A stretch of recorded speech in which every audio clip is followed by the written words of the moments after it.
सियार और सियारिन तीर्थ यात्रा करने के लिए चले। सियार और सियारिन तीर्थ यात्रा के लिए चलते हैं। तो जो सियार था वो ब्रह्मज्ञानी था, पढ़ा लिखा था, 4 वेद 6 शास्त्र 18 पुराण निरुक्त छंद ज्योतिष उसको बिल्कुल कंठाग्र थे। लेकिन जो उसकी पत्नी थी सियारिन थी, वो बिल्कुल सामान्य बुद्धि की थी। तो क्या हुआ कि जा रहे थे रास्ते रास्ते तीर्थ यात्रा करने के लिए।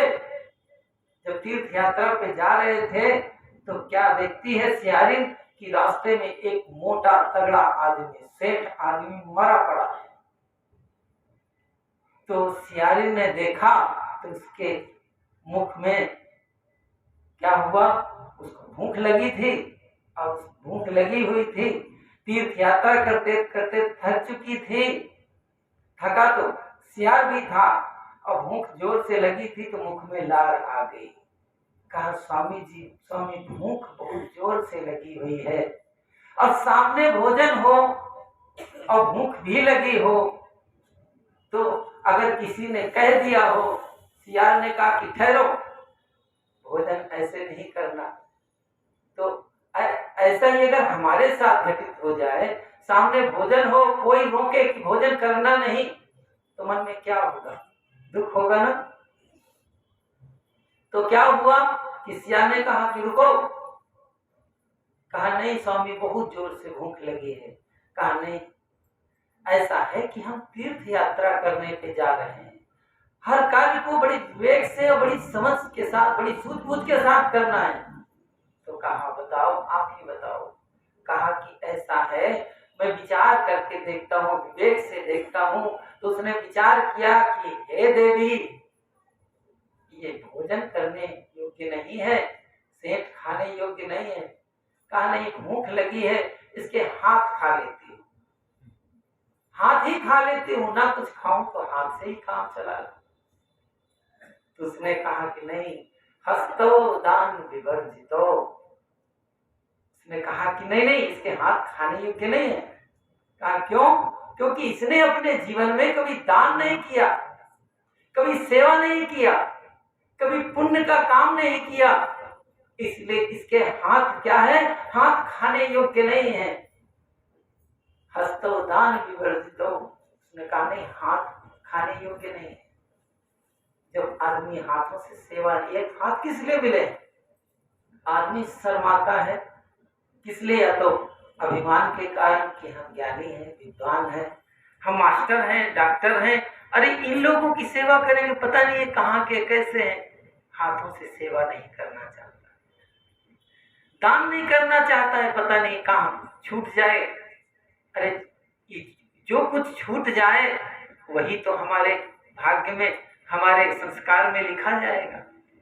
तो कहते हैं कि इस हाथों से दान करते चलो, सेवा करते चलो, परोपकार करते चलो, तब तो इन हाथों की कीमत है, नहीं तो इन हाथों से कुछ होने वाला नहीं। तो सियारिन कहती है चलो हाथ खराब है तो इसके कान खा लेती हूँ, हाथ तो बड़े बड़े हैं, कान ही थोड़ा जलपान हो जाएगा। उसने कहा नहीं नहीं ठहर, माताओं की थोड़ी, अब ये मैं नहीं कहूंगा, माताओं के थोड़ा आदत सी होती है। तो उसने कहा ठहर, कान नहीं खाना, कहने जलपान हो जाएगा, कहने जलपान नहीं, अभी बता रहा हूं। कहा कि नहीं, इसके कान भी खाने योग्य नहीं है। कहा क्यों? कहा श्रुतपुटो सारस्वत द्रोहिणो, इसने जीवन में कभी सत्संग नहीं सुना, इसने कभी जीवन में सार वचन नहीं सुने, ज्ञान की बातें नहीं सुनी है, इसने कभी शास्त्रों की बातें नहीं सुनी है, संत पुरुषों की बातें नहीं सुनी है, ज्ञानी सज्जन पुरुषों की बातें नहीं सुनी है, इसलिए इसके कान भी खाने योग्य नहीं है। उसने कहा कि अच्छा, कान खाने योग्य नहीं है, कहते हैं हस्तो दान विवर्जितो सुत पुटो सारस्वत द्रोहिणो। फिर कहती है अच्छा चलो कोई बात, कान खाने योग्य नहीं है तो आंखें तो छोटी छोटी हैं, इनसे ही काम चला लूंगी। तो फिर वो डांटता है कि ठहर। कहा क्यों? कहा नेत्रे साधु विलोचनेन, इसने संत पुरुषों के दर्शन नहीं किए, इसलिए आंखें भी इसकी खाने योग्य। सज्जन पुरुषों के, संत पुरुषों के दर्शन नहीं किए, सच्चे अच्छे पुरुषों के दर्शन नहीं किए, साधु पुरुषों के दर्शन नहीं किए, इसलिए क्या इसके आंखें भी खाने योग्य नहीं है। फिर कहता है, फिर वो कहते हैं आगे, हस्तो दान विवर्जितो सुटपुटो सारस्वत दोहणो नेत्रे साधु विलोचनेन। आगे कहती है कि अगर चलो इतनी चीजें ना खाओ तो कम से कम पैर ही खा लेती हूँ।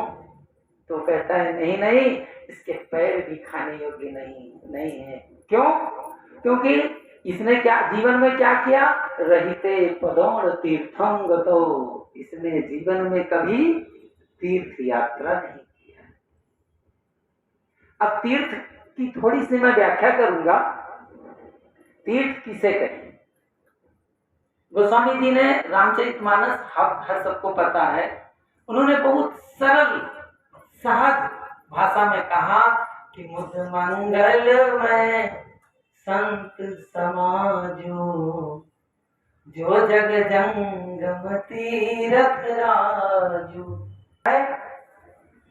कौन सा तीर्थ है?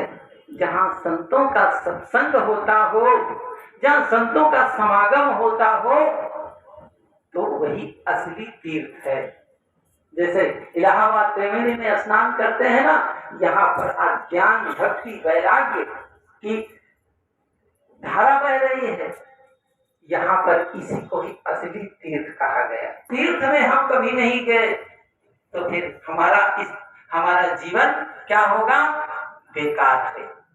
तीर्थ वही जो कि पाप से तारत, पाप वही मन मध्य विकारा, सो सत्संगत तीरथ सत्य है, दुर्गुण नासत लागे ना पार। इसको हम तीर्थ कहते हैं। अगर इस तीर्थ में हम नहीं आए तो फिर हमारा तीर्थ में आना बेकार है। गुरुदेव जी 5 दिनों से इस ज्ञान की गंगा बहा रहे हैं और हमारे संत लोग भाग भाग करके सेवा कर रहे हैं। मैं तो इस आश्रम में आकर के, अतिशयोक्ति नहीं है, ये हृदय के भाव है कि मैं आकर के बहुत प्रसन्न होता हूँ, मन गदगद हो जाता है। ये असली तीर्थ है। जिस तीर्थ उसे कहते हैं जिन जगहों पे महापुरुष लोग तपस्या करते हैं, उसको तीर्थ कहते हैं। आज काशी हरिद्वार, इनको हम क्यों जाते हैं? वहां तीर्थ मानते हैं क्योंकि वहां पे संत पुरुषों ने, ऋषि मुनियों ने, ज्ञानी पुरुषों ने वहां रह करके जो मन को तपाया जाए, जहां पर रह करके मन को जहां तपाया जाता है, वो क्या होता है? तीर्थ हो जाता है। तो सियाल कहता है, रहते पदोण तीर्थम गतो। कहा इसने जीवन में कभी क्या किया? इसने तीर्थ यात्रा नहीं किया। कहा चलो तीर्थ यात्रा नहीं किया, इसके पैर खाने योग्य नहीं है, तो कहा ऐसा करो। उसने कहा कि चलो इसका पैर नहीं खाने योग्य है तो पेट ही खा लेते। उसने कहा कि नहीं, पेट भी इसका खाने योग्य नहीं है। क्यों? अनन्याराजित वितम उदरम। इसने क्या किया है? इसने अन्याय से कमाए हुए धन को खाया है, अन्याय से दूसरों का छीन करके, झपट करके, हड़प करके दूसरों की धन संपत्ति को छीन करके खाया है। इसलिए इसका जो पेट है वो भी खाने योग्य नहीं है। आदमी आज लोगों के पास महल है, अटारी है, बंगले हैं, कोठियां हैं, धन की कमी नहीं है। हम लोग कभी विचार करते हैं, लोगों की बात, मैं अपनी बात कहूँ, विचार करता हूँ कि वहाँ 20 करोड़ का घोटाला हो गया, क्यों कहीं सुनने में आता उनके पास इतना हो गया, उन्होंने इतना कर लिया। मैं सुन के मैं सोचता हूँ ये 20 करोड़ कहाँ रखते होंगे, क्या करते होंगे, समझ में नहीं आता है। 20 करोड़ हमारा तो भैया थोड़े में ही जीवन चल रहा, बढ़िया मस्त जीवन चल रहा, किसी चीज की कमी नहीं है गुरुजनों की कृपा से, न खाने की, न पीने की, न रहने की, सब चीजें थोड़े में ही काम चल जा रही। जो संतों के भक्तों के आशीर्वाद और प्रसाद से ही काम चल रहा। ये करोड़ों रुपया कहाँ रखते होंगे? ऐसा मैं कभी कभी सोचता हूँ। लेकिन कहते हैं कि ये करोड़ों रुपए कमा कमा के दूसरे का धन ऐंठ करके बेईमानी मक्कारी से पेट तो भर लेते हैं, महल अटारी भी खड़ी कर लेते हैं, लेकिन जीवन में सुखी नहीं रहते हैं। उस जीवन, उस धन किस काम का जो जीवन में कभी सुख ही न पैदा करे।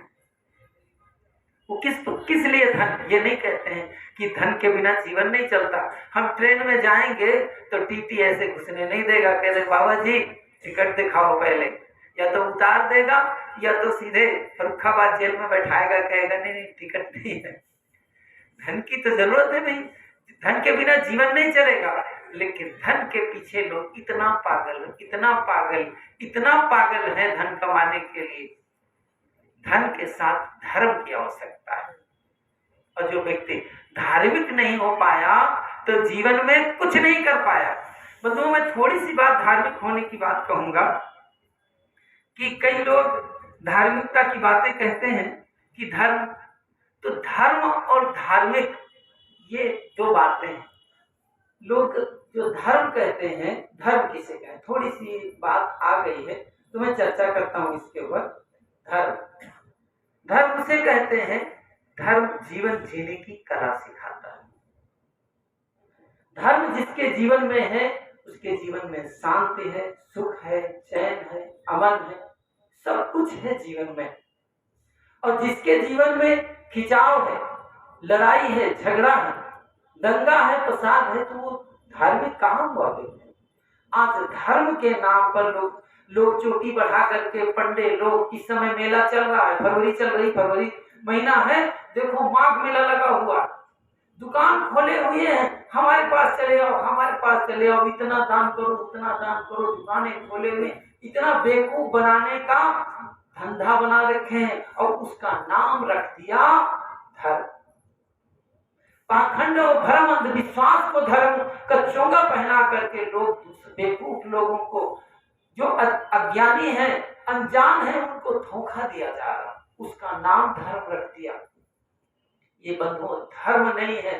धर्म, सत्यनारायण गोयनका जी ने कहा कि धर्म न हिंदू बौद्ध है, धर्म न मुस्लिम जैन, धर्म चित्त की शुद्धता, धर्म शांति सुख चैन। जिसके जीवन में अमन है, चैन है, खुशियां हैं, जो व्यक्ति हर समय प्रसन्नता में रहता है, वो धार्मिक है। कुछ ना हो उसके पास, फकीर है, कपड़े फटे पहने हैं, कोई बात नहीं, वो धार्मिक है। लेकिन जीवन में धार्मिकता आई नहीं, हम पाखंडी बन गए, कर्मकांडी बन गए, वेद पुराण को रट लिए, रट्टू तोता बन गए, लेकिन अपने आप को बड़े धार्मिक, बड़े गुरु, बड़े धर्मात्मा बन करके लोग बैठे हुए। हमें धर्म जानना है। धर्म जानने के लिए किसी विश्वविद्यालय में जाने की जरूरत नहीं है, किसी यूनिवर्सिटी में जाने की जरूरत नहीं है, किसी कोचिंग सेंटर जाने की जरूरत नहीं है। व्यक्ति के अंदर धर्म जब उतर जाएगा तो चित्त सहज हो जाएगा, सरल हो जाएगा, मन तरल हो जाएगा, जीवन में शांति शांति, ना कोई खिंचाव होगा, ना कोई दबाव होगा। इसको धर्म कहते हैं। तो कहता है सियार, इसका पेट भी खाने योग्य नहीं है। तो उसने कहा पेट खाने योग्य नहीं है, अनन्याराजित वितम उदरम। तो कहा ऐसा है कि इसका सर खा लेती हूँ। तो कहा कि नहीं नहीं, इसका सर भी खाने योग्य नहीं है। क्यों? गर्वेण तुंगम सिरो। कहा इसका जो सिर है अभिमान से भरा हुआ है। इसने जीवन में छोटों, अपने से जो गरीब हैं, दबे कुचले हैं, उनको छोटा माना, कहीं जात के प्रति, संप्रदाय के प्रति, मत मजहब के लिए छोटा मानता था। इसके अंदर अहंकार था कि मैं सेठ हूँ, साहूकार हूँ, इतना धनपति हूँ, इतना करोड़पति हूँ। अपने को इसके सर में अहंकार भरा हुआ है, इसलिए इसका सर भी खाने योग्य नहीं है। तो कहता है रे रे जम्बुक मुच्च मुच्च सहसा नित्यम सन्निधम बपो। हे सियारिन, इसका जो शरीर है किसी भी प्रकार से खाने योग्य नहीं है। अब हमें देखना है, हम आप सबको देखना है, क्या हम भी यही भूल तो नहीं कर रहे हैं? हमारा शरीर अधम तो नहीं है, इस जीवन में मिला है। कहा है गोस्वामी जी ने कि बड़े भाग्य मानुष तन पावा, सुन दुर्लभ सदग्रंथन गावा। क्यों? साधन धाम मोक्ष कर द्वारा, पाए मुझे परलोक संवारा। ये जीवन मिला है तो हमें जीवन बनाना है, और जिसने जीवन को जगाया नहीं, जीवन को समझा नहीं, जीवन को जगाया नहीं, तो हमारे जीवन किसी काम का नहीं। हम 3 दिन से ध्यान शिविर में मन को निमज्जित कर रहे थे, और हमारे साहेब जी ने सुबह सुबह एक हम सबसे जो दक्षिणा मांगी थी, याद है ना सबको, ध्यान शिविर में थे। इस बात को मैं दोहरा रहा कि भाई वो दक्षिणा साहेब जी ने जो मांगा है वो दक्षिणा जरूर देना। कौन सी दक्षिणा? घर जाकर के ध्यान करना, भजन करना, सुमिरन करना। यही संतों के को क्या चाहिए? जो पैसा दोगे वो भी खर्चा हो जाए, लेकिन जीवन में जो ज्ञान अपने उतार लोगे वही जीवन की सबसे बड़ी पराकाष्ठा है। आप लोगों ने हमारी बात को बड़े ध्यान से सुना, बड़े प्रेम से सुना। आपके अंदर बैठे उस रमैया राम चेतन जी को प्रणाम करते हुए आप सबको बहुत बहुत साधुवाद, बहुत बहुत मंगल कामना। बोले सतगुरु कबीर साहेब की जय।